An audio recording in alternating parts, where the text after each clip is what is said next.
অবিশ্বাস্য, অকল্পনীয়, একেবারে অভাবনীয়। তাই তো হুইল চেয়ার থেকে উঠে দাঁড়িয়ে গেছেন রাহুল দ্রাবিড়। কেননা মাঠে যে 14 বছর বয়সী একটা ছেলে সেঞ্চুরি হাঁকিয়ে দিয়েছেন আইপিএল এর মতো বড় মঞ্চে। হ্যাঁ দর্শক, 14 বছরের একটা ছেলে সেঞ্চুরি হাঁকিয়ে দিয়েছে আইপিএল এর মতো বড় মঞ্চে। উল্লেখ্য, প্রথমে ব্যাটিং করতে নেমে নির্ধারিত 20 ওভারে 4 উইকেট হারিয়ে 209 রানের বিশাল লক্ষ্য দাঁড় করিয়েছিল গুজরাট টাইটান্স। দলের হয়ে সর্বোচ্চ 50 বলে 84 রান আসে শুভমান গিলের ব্যাট থেকে, আর দ্বিতীয় সর্বোচ্চ 26 বলে 50 রান করেন জস বাটলার। তবে তাদের এই রানকে রীতিমতো মামুলি বানিয়ে দিল রাজস্থান রয়্যালসের ব্যাটসম্যান বৈভব সূর্যবংশী।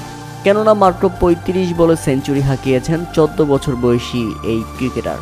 14 বছর, বারবার বলছি কারণ তার বয়সটা 14, আর এই 14 বছরের মধ্যেই তিনি আইপিএলে যা করলেন সেটা দেখে অনেকেই স্তব্ধ মেরে গেছে। অনেকেই তো বিশ্বাসই করতে পারছেন না। আইপিএলে যখন দল পেয়েছিলেন সূর্যবংশী, তখন তার বয়স ছিল মাত্র 13 বছর। সবচেয়ে কম বয়সে আইপিএলে দল পাওয়ার রেকর্ড গড়ে ফেলেছিলেন তিনি। এবার রেকর্ড করলেন সবচেয়ে কম বয়সে সেঞ্চুরি হাঁকিয়ে।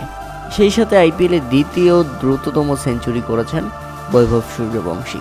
35 বলে সেঞ্চুরি হাঁকান তিনি। টপকে গেছেন ইউসুফ পাঠানকে। 1 নম্বরে রয়েছেন ক্রিস গেল, যিনি কিনা 30 বলে সেঞ্চুরি হাঁকিয়েছিলেন।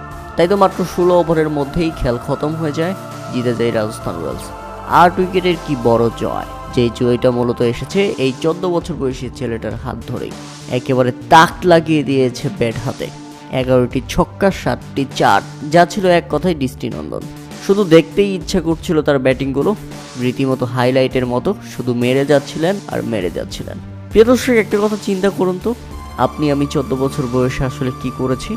স্কুলে যাওয়া, স্কুল থেকে এসে মাঠে খেলতে যাওয়া, এছাড়া আমাদের মাথায় আর কিছুই ছিল না।